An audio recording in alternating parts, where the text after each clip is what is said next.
I finished reading Jojolion, and I never was that overwhelmed from a manga.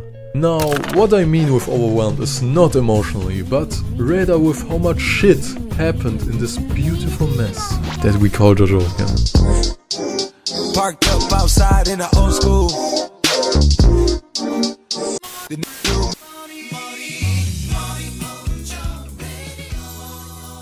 Part 8 takes place in Morio, but it's not quite the same as Part 4. Recently it has been victim of a massive earthquake, causing the ground to rise up with those weird things. And this guy underneath it, the main character in this part, called... This guy knows as much as we do about him, and that is absolutely nothing. As this girl one day randomly finds him and saves him out of the hole he came from, naked and unconscious. We learn a few things though. He has a Joestar birthmark, and that Joestar dick dude, holy... And 4 balls. Not 2. 4. Now that's how you start a story, man. This shit got me glued to my phone, binge reading for days. A JoJo mystery amnesia story and the main character has 4 balls for some reason? God damn, sign me in, I'm hooked, Daddy Araki. Anyways, best girl in whole JoJo decides to help him out finding out who he is. Only clue is this hat. The seller guy over here is saying, hey, you bought it a few days ago and I've written your IP address and name. Which brings us to today's sponsor, NordVPN.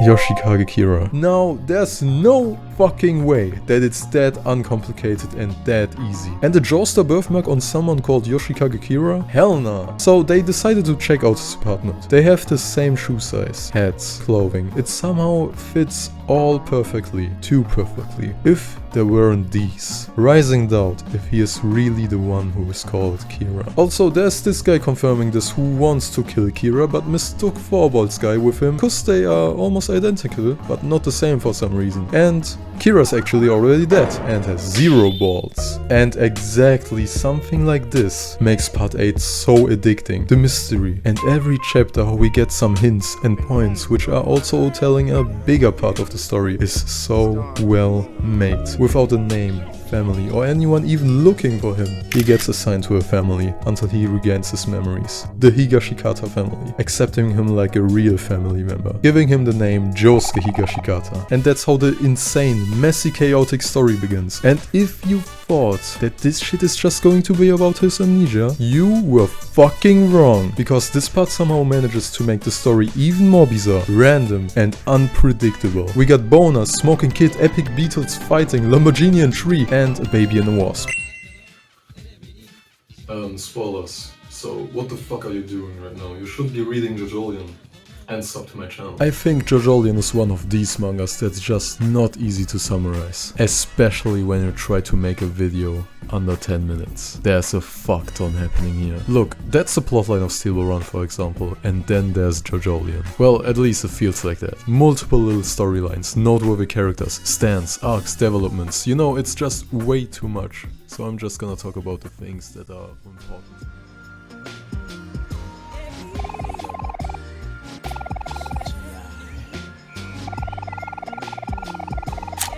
If I had to point out the best thing about Jojolion, it's definitely the vibe and aesthetic. I feel like Araki developed his aesthetic in art even further. Just look at those fucking colors, man. Every chapter and volume cover looks absolutely mwah. I want to eat, inhale and absorb them in my body, dude. The character designs have also this JoJo style, of course, but also seem kind of realistic and not too over the top, which I really missed in Steel Ball Run. Same with the stand designs. But most contributing to that are actually the... Before we talk about the MC, this girl makes me feel like...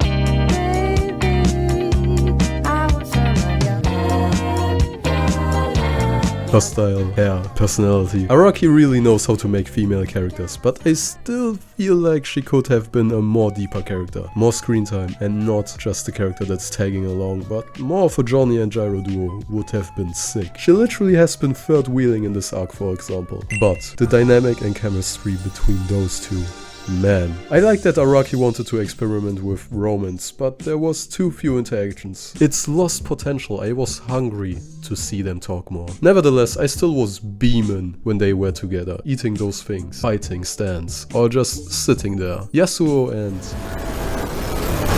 Amnesia is probably one of the scariest things. Identity and memory loss is the same as slowly dying. Memories are pretty much what define you as person and are everything what we have. But Josuke's case is pretty different. Even though when he hears and sees his old name and self, he can't even remember anything. That's because we eventually find out that he is a fusion of both Kira and Josefumi. Now, let's first explain how, when, and what the fuck happened. The overarching plot and main motivation for every character actually, even for Josuke, is this fruit right here. A fruit healing everything, with one cost though, that being equivalent exchange. Naturally, being worth fat money, our main characters are being attacked by some weird ass stone human species while hunting for the new type, creating the exchange between two people and not oneself. And that brings us to why those two were merged after Kira got killed and Josefumi also heavily wounded by the stone humans for stealing the Lokakaka branch, wanting to heal Kira's mother. Thus we get this pretty boy out of pure coincidence through this type of fruit and the mysterious walleyes. He may be a total different new person. His motivation did not change though. Feelings and emotions for Holly, his savior, and the urge to heal her with the fruit is still ingrained in him. Now, what's the deal with this healthy, rich and normal family? Father wants to heal the generational curse on the first son turning to stone. And this guy,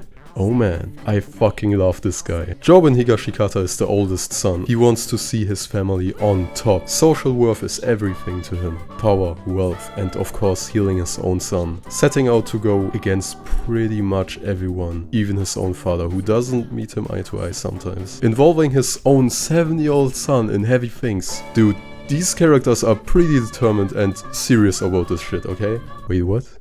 Wait, what? Why? What the fuck is that? What?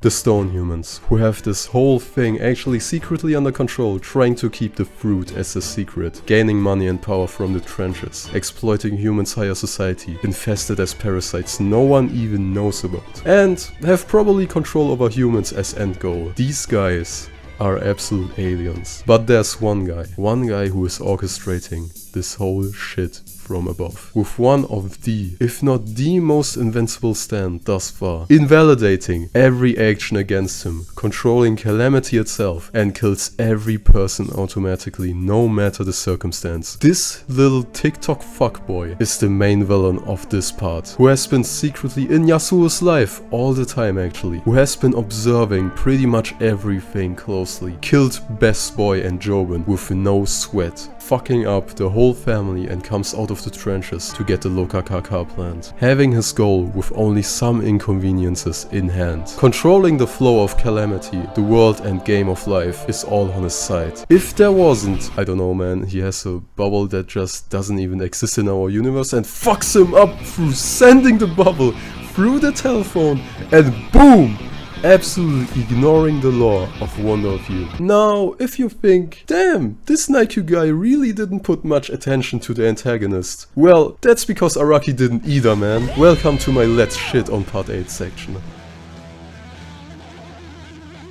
I never saw a part where the community is that divided, hating the finale, writing, villain, etc. But let me say, the final arc is very good. I love that the stand seemed just unbeatable, had a mystery to it, and the design was sick too. The stand user though, man, he is pretty much the most forgettable one and could have just had more potential through an earlier introduction. I even needed to Google his name for this. His presence overall was just not there, man. I was not feeling his vibe. Kira gets introduced pretty late too, but at least you had the overarching presence of him. The same goes with Diavolo. This guy didn't even have a monologue about his motivation or anything. The same goes for the stone humans in general too. What's their fucking deal? I hope we will know in part 9, but right now it's just pretty weird. And also the stand may have a very sick concept, but he can't actually do something himself. And let some weirdo insect attacks for him. It would have been so fucking perfect if Jobin turned out to be the main villain. You know, if he just had a secret stand power unlocked and just turned out to be fucking evil to achieve his goal. Just imagine Jobin being the main villain. Holy shit. And since we are here, I also want to say that I wasn't a big fan of the stand battles. Because why were most of them just automatic ranged stands? Where's the 1v1 stand fights, man? Still, I wanna say the stand abilities are very well thought out. I liked how it wasn't really defined how a stand worked, giving it so much freedom and creativity in fights. That is Araki's best in my opinion. And one last thing, why is this story like that? That I just can't fully shortly narrate it, man. Fuck you, Araki. There's too much shit happening here, which I normally really like, but not as a guy right now who tried several times writing a script for it. This shit was hard as fuck, and now this video seems without structure, even with the obvious flaws it has though. It certainly was for me one of the most enjoyable so far, especially the first half. It may not have been the best written one, the best cast, best villain, but